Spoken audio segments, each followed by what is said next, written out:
Hello dear students, আবারও একটা নতুন ভিডিও নিয়ে এসেছি।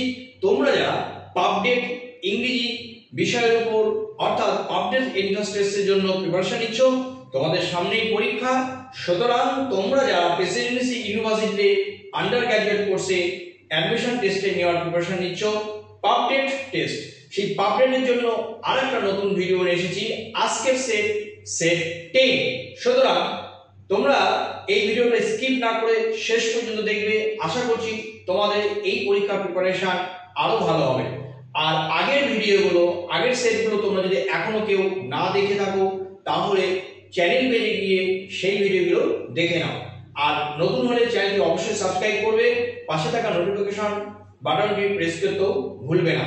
তাহলে চলো আজকে দেখে নিই কি আছে পাবডেট সেট 10। তাহলে দেখো কোশ্চেন নাম্বার 1, এক নম্বর কোশ্চেন কি আছে, আইডেন্টিফাই দ্য সাবজাংটিভ মুড। তোমরা জানো যে এই যে সাবজাংটিভ মুড বলতে আমরা কি বুঝি?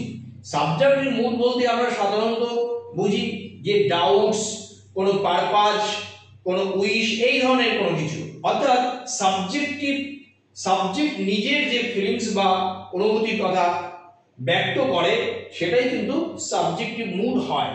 কারণ mood actually mode of expression. যাই হোক, আমরা একটু দেখে নেব যে অপশনগুলো কি কি আছে। দেখো প্রথম option A, if you speak the truth your father will forgive you. Option B, she attends the class regularly. Option C, what do you mean by this.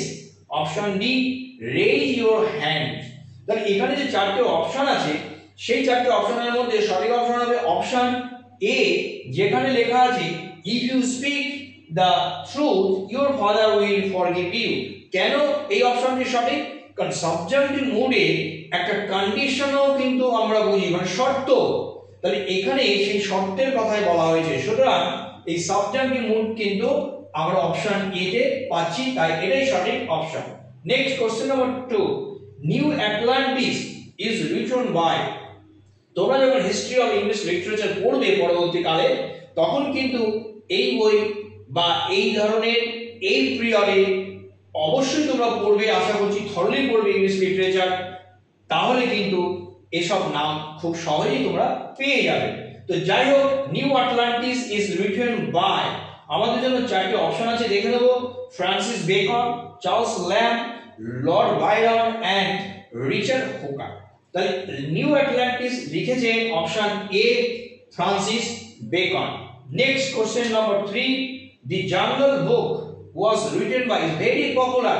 The Jungle Book was written by option A, Rudyard Kipling, option B, George Moore, option C, Oscar Wilde and option D, H.G. Wells.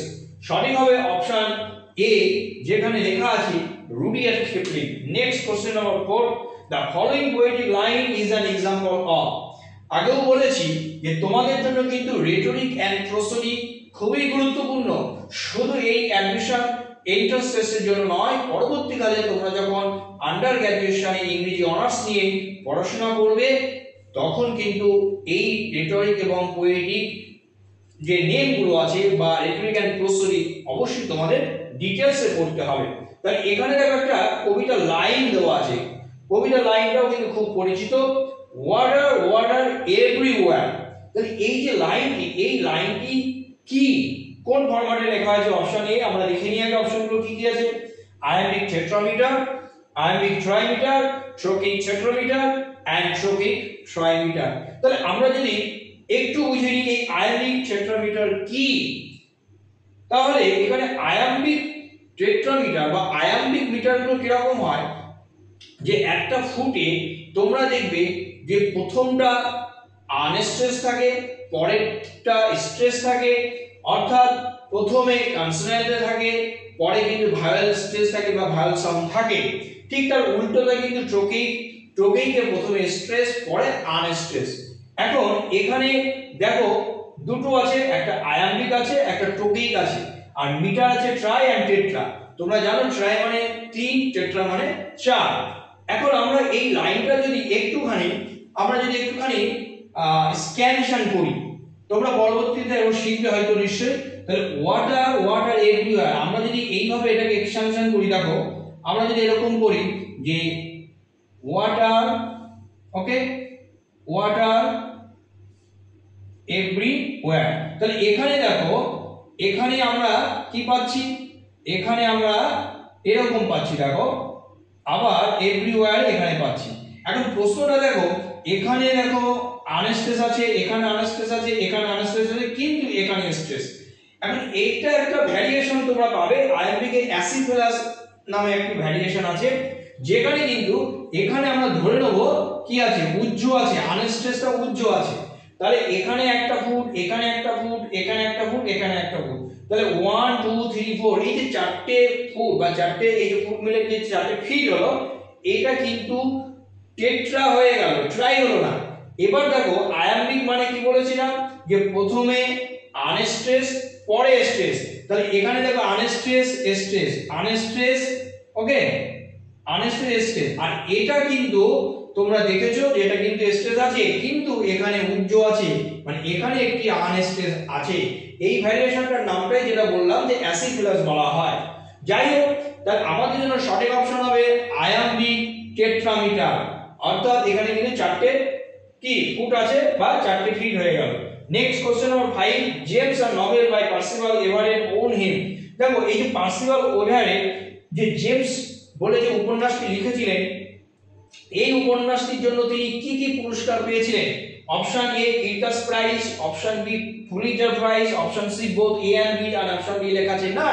তাহলে এই যে James, এই উপন্যাসটির জন্য কিন্তু তিনি দুটো পুরস্কার, কিন্তু এখানে যে দুটো পুরস্কারের কথা আছে, এই দুটো পুরস্কার কিন্তু পেয়েছিলেন, কিরকাস প্রাইজ এন্ড পুলিৎজার প্রাইজ। সুতরাং তোমাদের জন্য সঠিক অপশন হবে অপশন সি, কারণ এখানে দেখো লেখা আছে বোথ এ এন্ড বি। তাহলে এবার চলো এর পরের কোশ্চেনগুলো দেখে নিই। এবার চলো দেখে নিই কোশ্চেন নাম্বার 6 বা 6 নম্বর প্রশ্ন। দেখো তোমাদের জন্য কি আছে, choose the correct option for the underline idiom. তাহলে এখানে নিচে দাগ দেওয়া অংশটি একটা ইডিওমেটিক এক্সপ্রেশন আছে, তার উত্তর সঠিক অপশন আমাদের খুঁজে নিতে হবে। Option A ignores everything, option B, sorry আগে আমি লাইনটা একটু পড়ি, whatever happens in the classroom she is all mouth and no trousers. তাহলে আবার দেখো, whatever happens in the classroom she is all mouth and no trousers. এই যে all mouth and no trousers, this is idiomatic expression, এর অর্থ কি?